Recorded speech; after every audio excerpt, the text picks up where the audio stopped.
नमस्ते, प्रीति की रसोई में आपका बहुत बहुत स्वागत है। आज हम बनाएंगे बहुत ही स्पेशल बेसन और सूजी का खस्ता मसाला पूरी। इसका ऐसा स्वाद है कि आपका पेट भर जाएगा लेकिन मन नहीं भरेगा। तो चलिए ये आसान सी रेसिपी को बनाना शुरू करते हैं। ये हमने 1.5 कप सूजी लिया है। ये बारीक वाली सूजी है। अगर आपके पास मोटा है तो थोड़ा सा मिक्सर ग्राइंडर में चला दे तो ठीक हो जाएगा। बारीक वाले की पूरी अच्छी होती है। और ये हमने 1 कप बेसन लिया है, डाल देंगे। 1.5 कप सूजी, 1 कप बेसन और आधा कप हमने आटा लिया है, डाल देंगे। आप चाहें तो बेसन और सूजी का भी बना सकते हैं या फिर आटे और सूजी का भी बना सकते हैं। अब हम इसको थोड़ा सा मिक्स कर देंगे तीनों को। अब हम आधा टीस्पून नमक डालेंगे या फिर आप अपने हिसाब से डाल सकते हैं। और आधा टीस्पून अजवाइन है और आधा टीस्पून मंगरेल है। हाथ पे लेंगे और थोड़ा सा क्रश करके डाल देंगे ताकि अच्छा फ्लेवर आए इसमें से। और आधा टीस्पून ही हल्दी पाउडर डालेंगे, आधा टीस्पून से थोड़ा सा कम है। और आधा टीस्पून गरम मसाला डालेंगे और आधा टीस्पून जीरा पाउडर डालेंगे और आधा ही टीस्पून लाल मिर्च पाउडर डालेंगे। और थोड़ा सा हम चिली फ्लेक्स डालेंगे, आधा चम्मच। और 2 टेबल स्पून धनिया डालेंगे, बारीक कटा हुआ हरा धनिया। 2 टीस्पून हम डालेंगे रिफाइंड ऑयल। और इन सबको हम अच्छे से मिला लेंगे अब।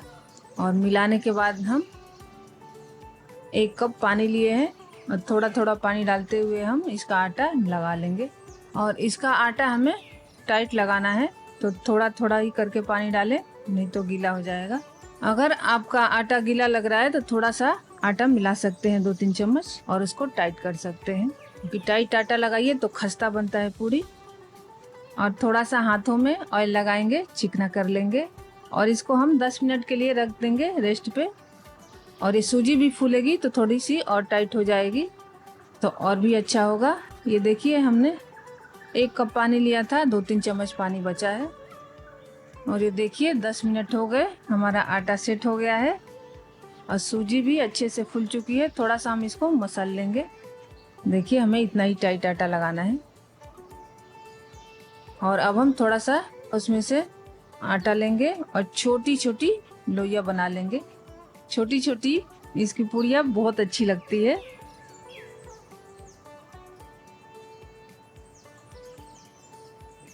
अब हम 1 लोई लेंगे और उसमें तेल लगाएंगे और ऐसे अच्छे से बेल लेंगे पूड़ियाँ।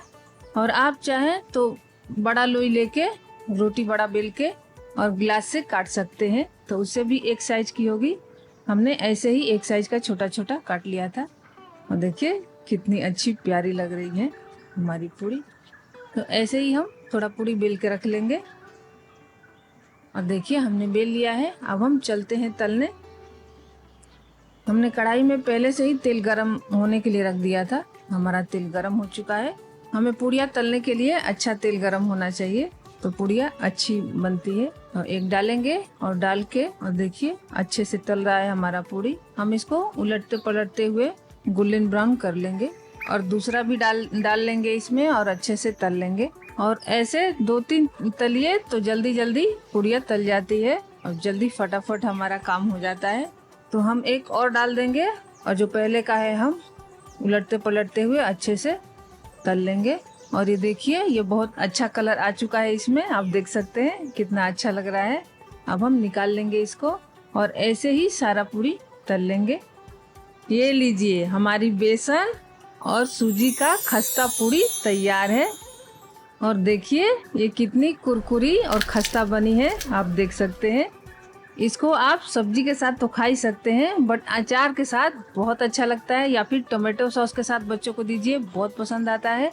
और इसको बच्चों को टिफिन में दे सकते हैं या फिर कहीं जा रहे हैं तो सफर के लिए ट्रेन में ले जा सकते हैं। इसमें सब्जी भी नहीं बनाएंगे, अचार के साथ बहुत अच्छा लगेगा। और यकीन मानिए आपका पेट भर जाएगा लेकिन मन नहीं भरेगा, इतनी स्वादिष्ट है ये पूरी। हमारे यहाँ जो इस तरह की खस्ता पूरी बनाते हैं उसको हम कचौरी भी बोलते हैं। और आपके यहाँ क्या बोलते हैं हमें कमेंट में जरूर बताइएगा। इस रेसिपी को आप जरूर ट्राई करें। अच्छा खाएं, स्वस्थ रहें, मस्त रहें। और हाँ, लाइक शेयर सब्सक्राइब करना ना भूलें। मिलते हैं नेक्स्ट वीडियो में, तब तक के लिए bye bye and take care.